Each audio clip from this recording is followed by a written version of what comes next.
Today is September 15th, 2022. I just got done doing a live stream with the Duran. The link will be in the video description below and also in a pinned comment at the top of the comment section. We went over the situation in Ukraine, the latest development. So if you're interested in that, please check that out. We also talked about this topic, a US shortage of artillery rounds, and specifically in relation to what the US has been sending Ukraine to wage this proxy war against Russia. And I want to get into a little bit more detail in regards to that. So we were talking about this article from the Business Insider. The US has given Ukraine nearly 1 million 155 millimeter artillery shells. Now it's looking for US companies to build more of them. And it wasn't a million, it was 800,000. When you're trying to calculate for how many rounds Ukraine has available per month and per day, 200,000 makes a difference. The article says, with US ammunition stockpiles being depleted by deliveries to Ukraine, the US Army is looking for new manufacturers of 155 millimeter howitzer shells.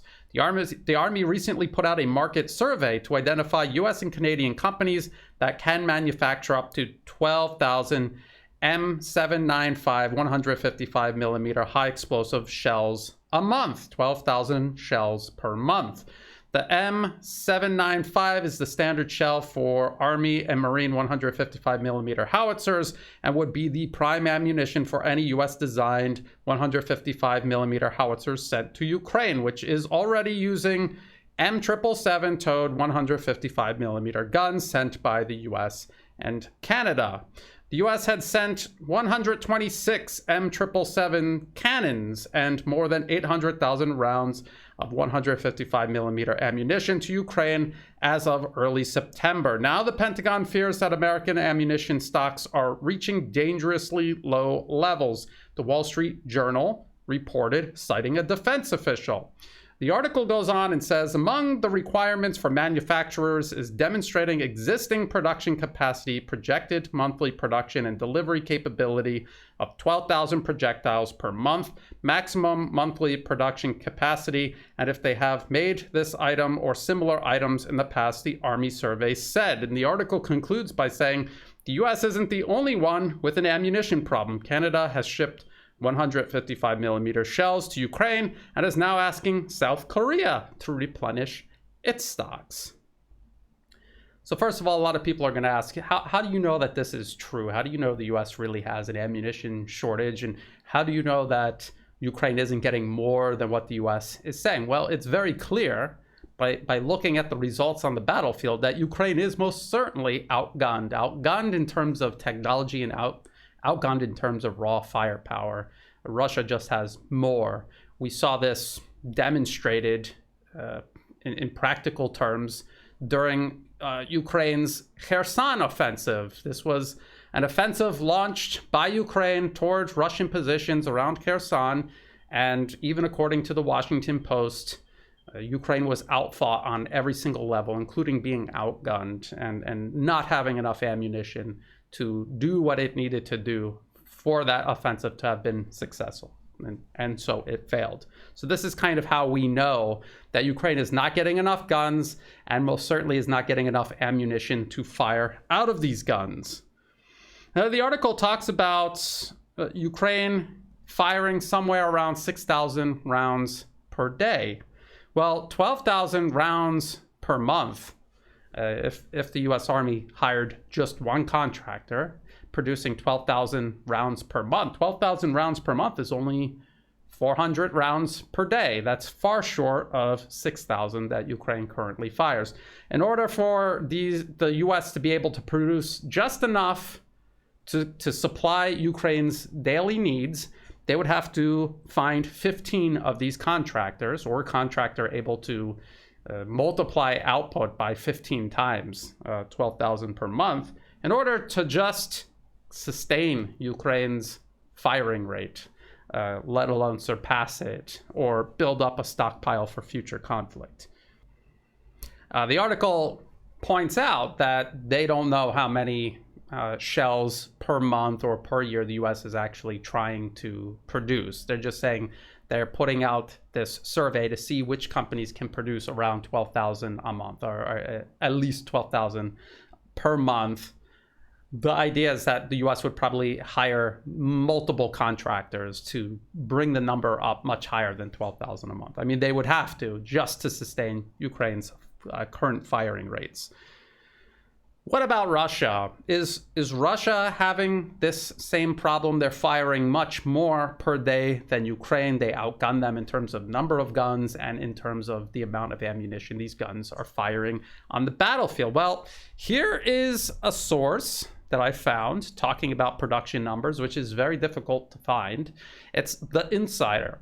If you read The Insider, if you just look at the front homepage, or you look at the wording in these articles, it's obvious rampant anti-Russian propaganda. It is for sure spinning everything to portray Russia in the absolute worst light possible. So keep that in mind when I read to you what this article titled "A Farewell to Arms. By Year End, Russia will be left almost without shells, artillery, and armored vehicles." And we've been hearing this from everybody. It is September now, so we're getting pretty close to the end here.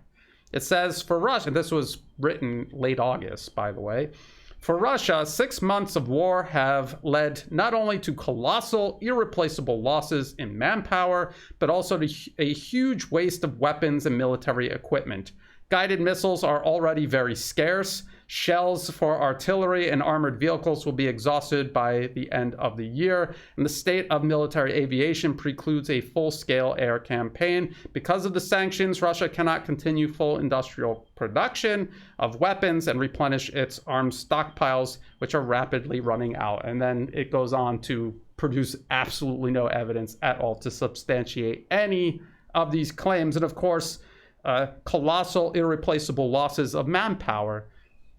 We keep hearing these numbers cited by the Ukrainian general staff and then repeated by the U.S. Department of Defense and across the entire Western media, but we're not seeing any breakdown as to how this number is arrived at, and we see no evidence of this on the battlefield. We don't see this happening. Also, the nature of the fighting is long-range warfare, and if Russia outguns and outranges Ukraine, how are they suffering these huge losses? How is Ukraine physically killing enough Russians to produce these losses we keep hearing about? There's no logical explanation provided anywhere. It talks specifically about artillery shell production, and it says it's worth trying to estimate the rate of Russian artillery shell production, given the fact that it was relatively small in the 1990s and 2000s and was at its peak in the 2010s, but then it never talks about beyond that period of time. It gives absolutely no numbers, say 2020, 2021, 2022. What are the production rates? Even late 2010s, it doesn't give us the production rates.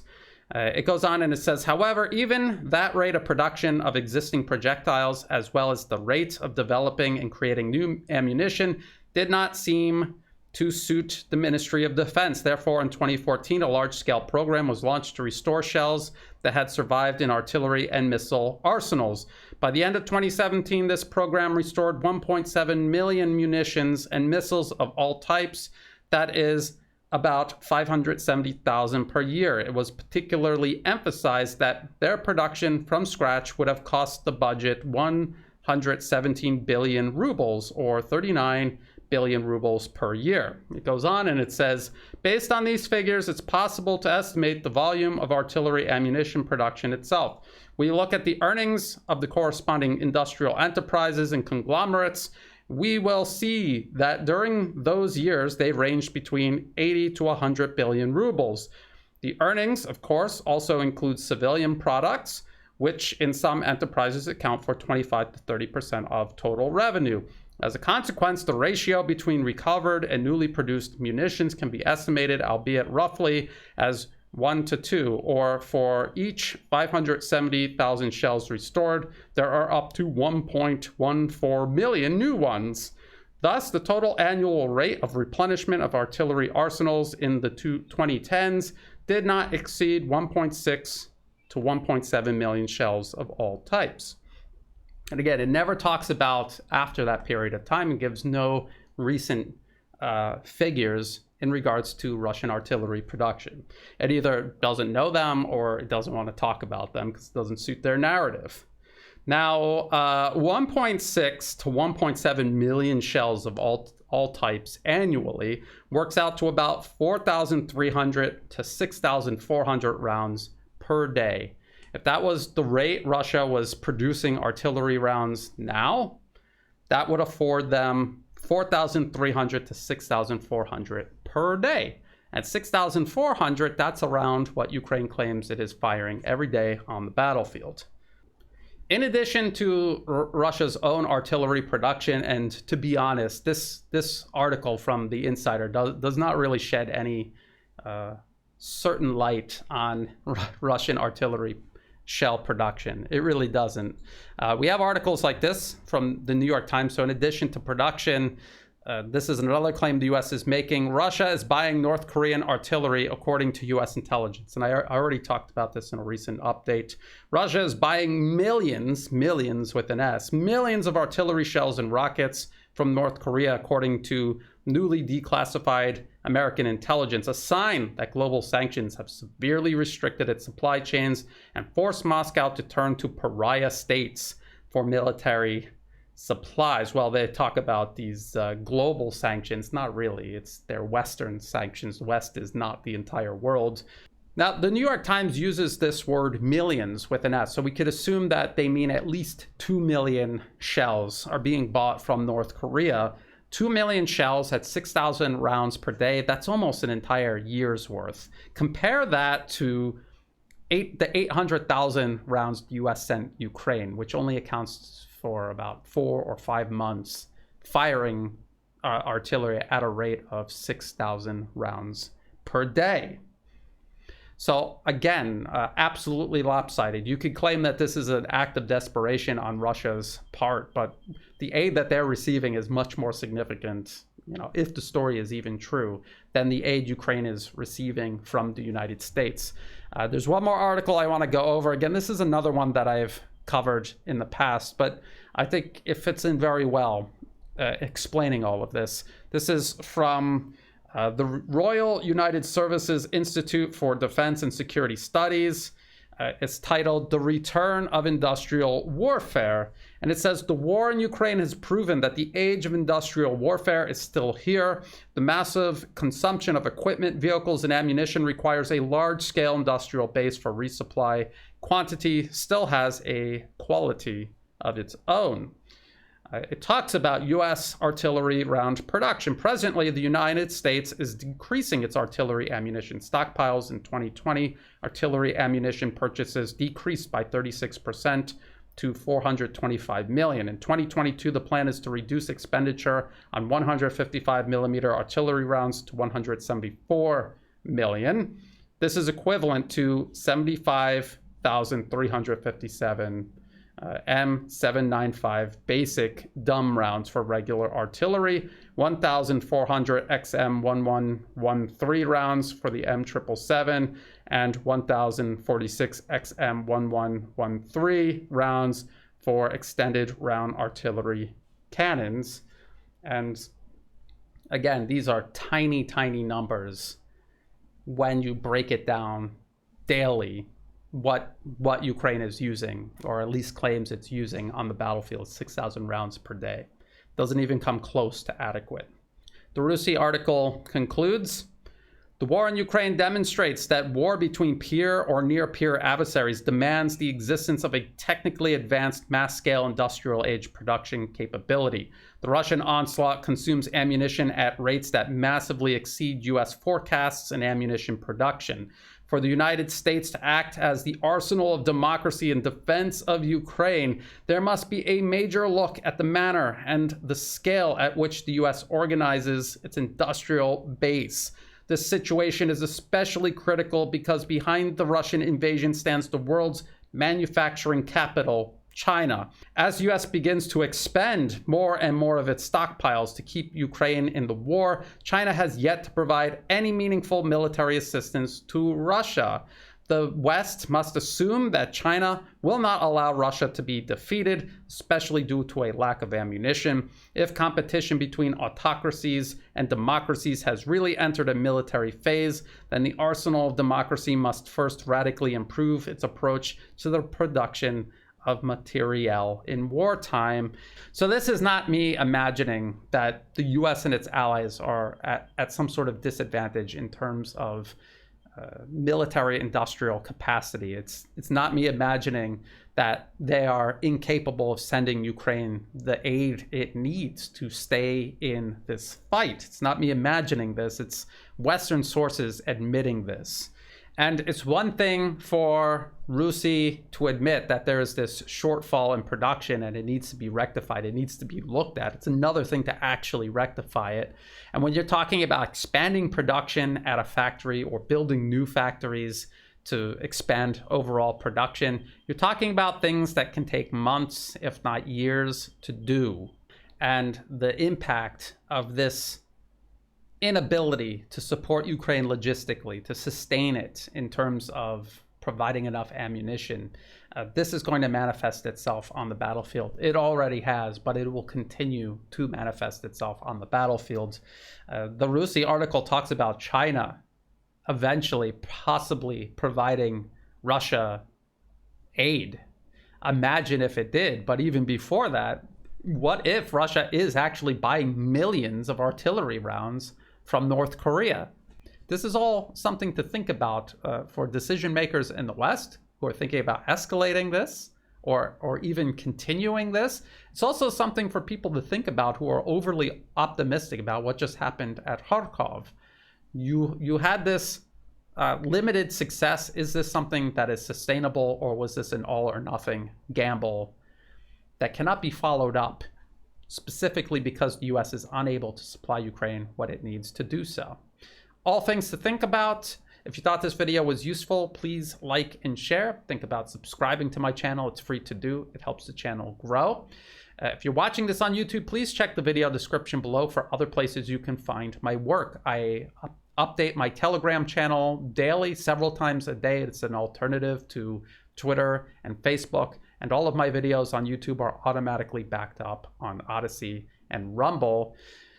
In the video description below will be all of the links that I just went over, all of these articles, as well as for ways you can help support my work. You can do that through Buy Me a Coffee, through Patreon, and also through PayPal. To everyone who has been helping out, whether it's one-time donations, month-to-month support, thank you so much. I could not do this work without that support. For people asking about closed captions, they are enabled. YouTube will automatically generate them. Please be patient while it does so. It does not generate them instantaneously. And this is a thing about YouTube I have absolutely no power over. Additionally, if you want to download my videos, dub them in another language, or put subtitles on them and then upload them somewhere else, you are free to do that, especially if you're linking back to my channel. That is greatly appreciated. And if it ever gets reported, say on YouTube, it was not me who reported it. It was someone else, or it was just YouTube doing it on its own. YouTube is a very problematic platform because of this, but I assure you this is something I have no control over at all whatsoever. If you are sharing my work in this way, it's greatly appreciated. Thank you. And as always, thank you for watching.